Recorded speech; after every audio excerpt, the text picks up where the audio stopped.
नमस्कार साथियों, good evening. आप सभी का स्वागत है इस हमारे प्लेटफॉर्म पर। तो आज हमने लास्ट क्लास में हमने एक टॉपिक पढ़ा था, विटामिन साइंस का टॉपिक था, एक छोटा सा विटामिन्स पढ़ा था मैंने। विटामिन्स की लगभग 14 से 15 मिनट की जो क्लास थी उसमें मैंने संपूर्ण विटामिन्स होते हैं उसके रासायनिक नाम यानी उसके होने वाले रोगों को छोड़ के उस एक वीडियो मैंने कवर किया था। तो आज हमारी जो क्लास नंबर सेकंड रहेगी, इस क्लास में अपन एक साइंस का टॉपिक पढ़ेंगे यानी अपवर्तन नामक। क्या पढ़ेंगे? प्रकाश का अपवर्तन। अपन पढ़ने वाले हैं प्रकाश का अपवर्तन। क्या होता है प्रकाश का अपवर्तन, यानी प्रकाश के अपवर्तन के नियम पढ़ेंगे, यानी किस तरह से प्रकाश के अपवर्तन के जो अपने एग्जामिनेशन में क्वेश्चन आते हैं ना, उस क्वेश्चनों को अपन किस तरह से आसानी से हैंडल कर पाएंगे। सारे के सारे जो क्वेश्चन के आंसर है वो इस वीडियो में अपन डिस्कशन करने वाले हैं। तो सबसे पहले अपन बात करेंगे कि प्रकाश का अपवर्तन होता क्या है। प्रकाश का अपवर्तन होता क्या है? तो प्रकाश के अपवर्तन की जो डेफिनेशन है वो मैंने डेफिनेशन लिख रखी है, मैंने लिखी है कि जब प्रकाश की किरण एक माध्यम से दूसरे माध्यम में प्रवेश करती है तो वह अपने मूल मार्ग से क्या हो जाती है? विचलित हो जाती है, अर्थात मुड़ जाती है। इस घटना को अपन क्या कहते हैं? प्रकाश का अपवर्तन कहते हैं। अब किस प्रकार से मुड़ जाती है, ध्यान से देखना इस वीडियो को। तो मैं अपन बताते हैं। जैसे मान लीजिए हमारे पास क्या है, ये कोई माध्यम है। इस माध्यम को मैंने लिखा माध्यम ए, ये हो गया हमारा माध्यम बी।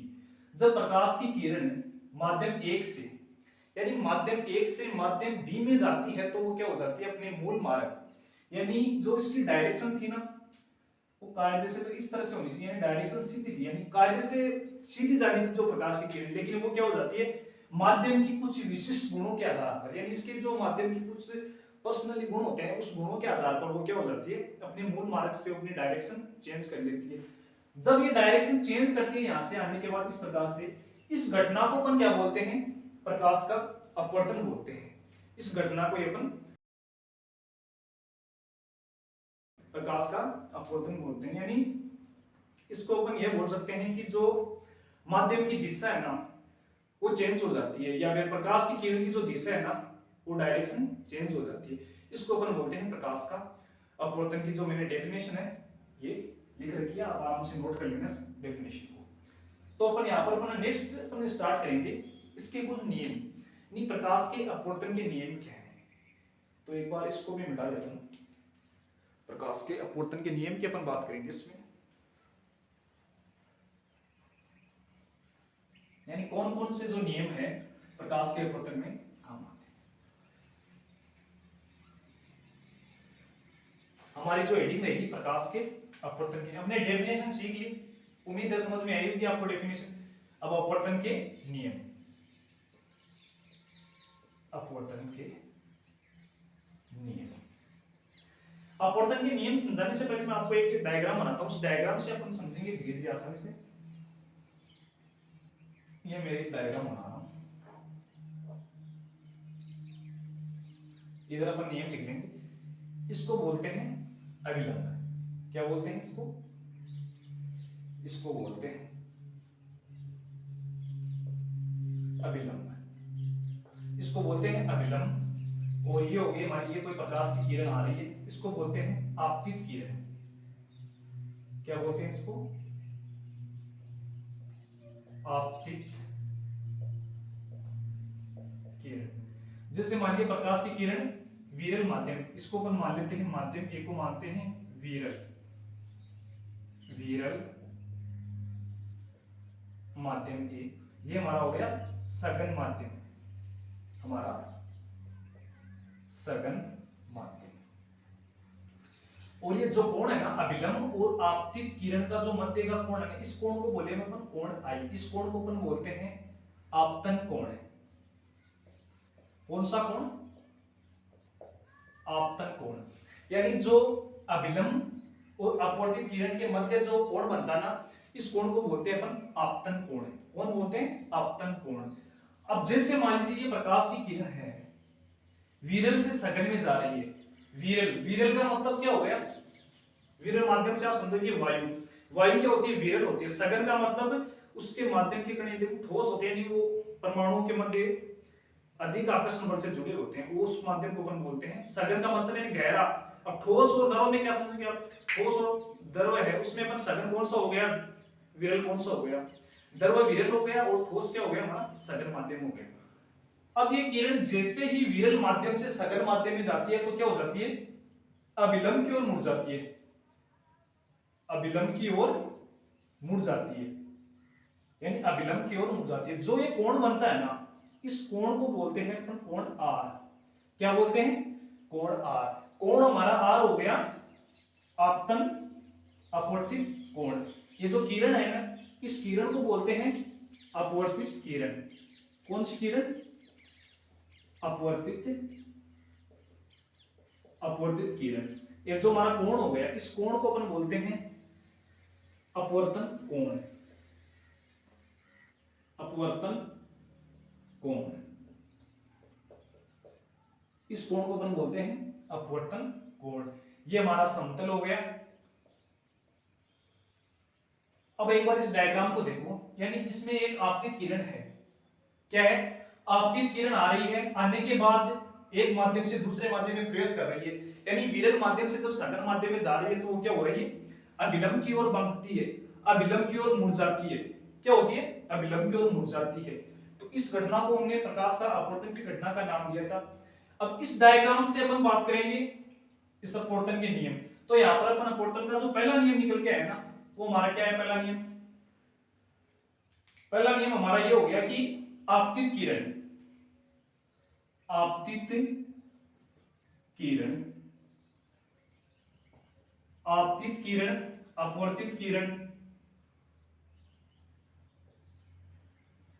अपवर्तित किरण आपतन बिंदु पर उपस्थित अभिलंब है। आपतन बिंदु पर उपस्थित अभिलंब। तीनों के तीनों क्या होते हैं, तीनों एक ही समतल में होते हैं। यानी आपतित किरण, अपवर्तित किरण, आपतन बिंदु पर उपस्थित अभिलंब, तीनों के तीनों क्या होते हैं, एक ही तल में होते हैं।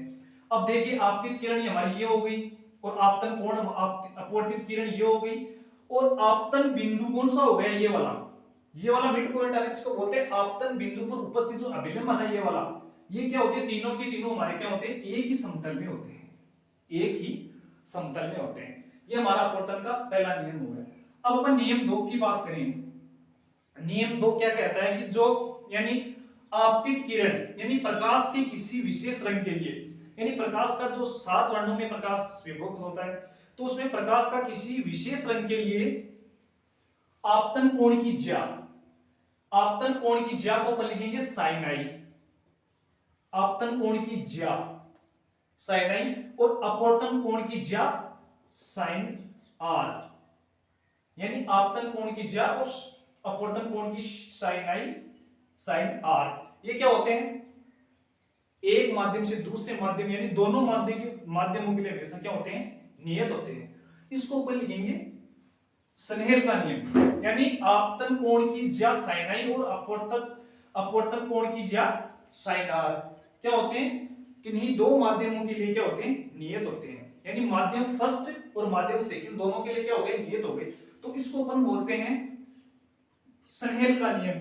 स्नेल का नियम हो गया हमारा साइन आई बटा साइन आर, यानी ये आपतन कोण की ज्या, अपवर्तन की कोण की ज्या, ये किसके इक्वल होते हैं, ये न्यू के इक्वल। न्यू क्या है यहाँ पर, न्यू ये कि सापेक्ष अपवर्तनांक हो गया, यानी ये अपवर्तनांक हो गया न्यू, जो किन्हीं दो माध्यमों के लिए नियत होता है, यानी साइन आई और साइन आई दोनों के लिए क्या होता है, समान होता है, नियम होता है। या फिर इसको अपन बोलते हैं कि इसको अपन सापेक्ष अपवर्तनांक कहते हैं। न्यू को सापेक्ष कैसे कहेंगे, यानी किन्हीं दो माध्यम दो के लिए माध्यम फर्स्ट के सापेक्ष, यानी माध्यम दो के लिए माध्यम, ध्यान से समझना, माध्यम दो के लिए माध्यम फर्स्ट के सापेक्ष जो अपवर्तनांक है ना, इसको अपन बोलते हैं सापेक्ष अपवर्तनांक।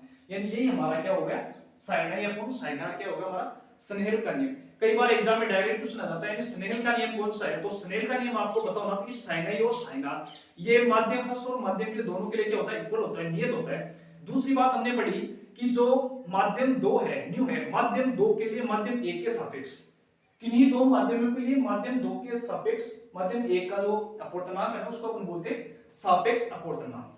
क्या बोलते हैं? सापेक्ष अपवर्तनांक। सापेक्ष अपवर्तनांक।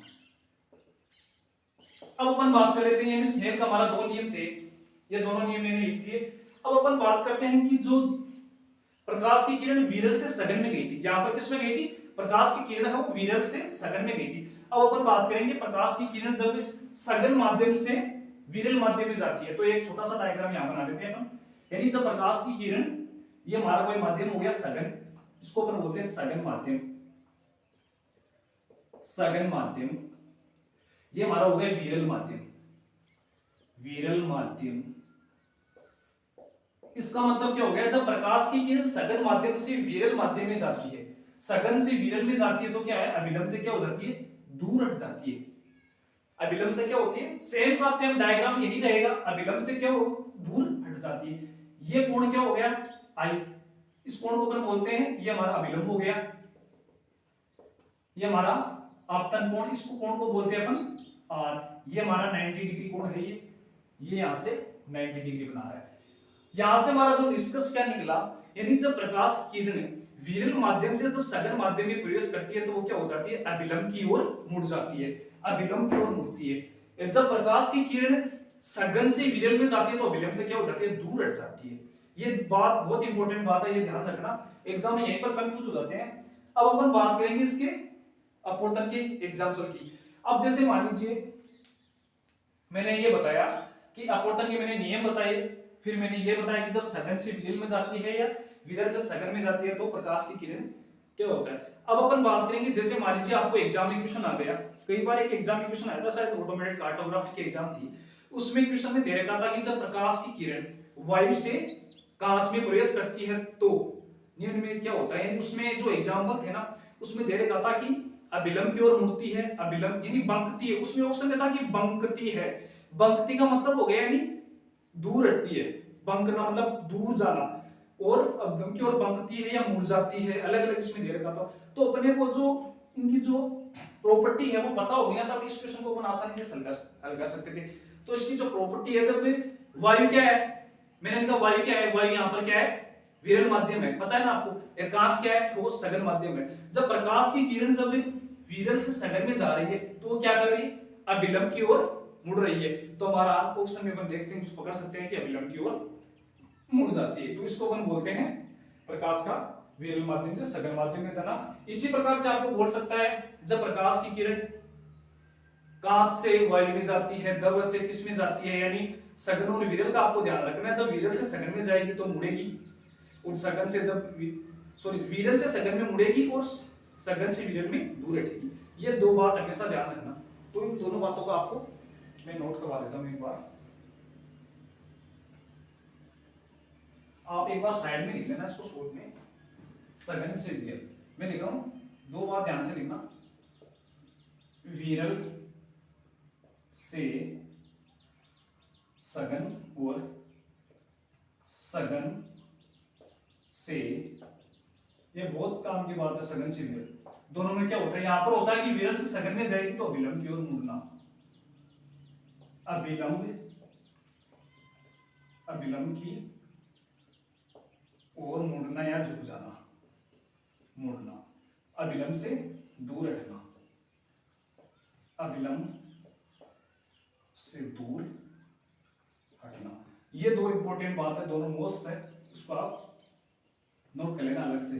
जब विरल से सघन में जाती है तो अभिलंब की ओर मुड़ती है, जब सघन से विरल में जाती है तो अभिलंब से दूर हट जाती है।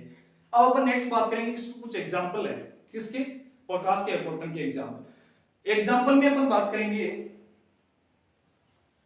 प्रकाश के एग्जांपल। देखो एग्जांपल से भी कई बार क्वेश्चन आ जाता है।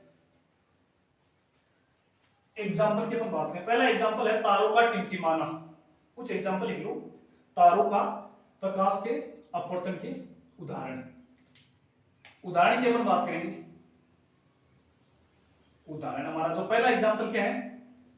तारों का टिमटिमाना। तारों का टिमटिमाना। कई बार आ जाता है कि तारों का टिमटिमाना किसकी घटना है, यह प्रकाश के अपवर्तन की घटना है।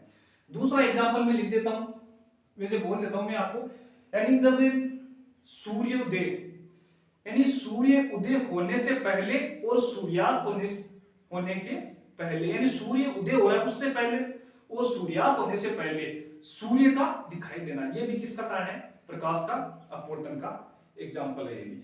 फिर दूसरा हमारा एग्जाम्पल हो गया, जैसे पानी की बाल्टी भरी हुई है, उसका जो पेंदा है वो क्या है, उभरा हुआ है ऊपर से, यानी कोई गिलास है, कोई बाल्टी है अपने भरी, उसका जो पेंदा है ना, उभरा हुआ है ना, वो भी प्रकाश के अपवर्तन का ही कारण है। एक आपने देखा होगा, यानी जब कोई पेंसिल है, क्या है, कोई पेंसिल है, जो पेंसिल क्या कर रही है, पानी में अपन जैसे उसको रखते हैं ना, तो अपने को मुड़ी हुई प्रतीत होती है, पता है ना आपको, मुड़ी हुई देखा होगा आपने एग्जाम्पल, जैसे एग्जाम्पल के तौर पे आपको दिखा देता हूं, ये देखिए, ये मेरे पास क्या है, मैंने कोई बोतल का डिब्बा, इसमें मैंने कोई एक, ये हमारी कोई पेंसिल मान लो, कुछ भी है, पेंसिल की टाइप की है, ये क्या करें, जब मैंने इसको रखा तो अपन इसको यहां से जब ऊपरी सतह से इसको देखेंगे ना, ये देखिए यहां से इस वाले सिरे से, तो ये क्या है, यहां से मुड़ी भी प्रतीत हो रही है, ऐसे जाके यहां से तो सीधी है, यानी इसके समतल तक, यानी पानी की जो सतह है वहां तक तो वो सीधी है, लेकिन अंदर जाने के बाद यहां से अपने को क्या हो रही है, मुड़ी भी प्रतीत हो रही है।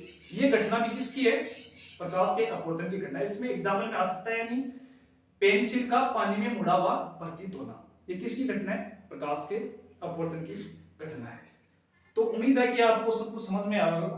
प्रकाश के मैंने कुछ प्रकाश के जो डेफिनेशन बताई, उसके बाद मैंने प्रकाश का जो अपवर्तन का नियम बताया, कारण बताया, कुछ एग्जाम्पल लिए, तो इस प्रकार से हमारा जो प्रकाश का अपवर्तन है वो कंप्लीट हो चुका है।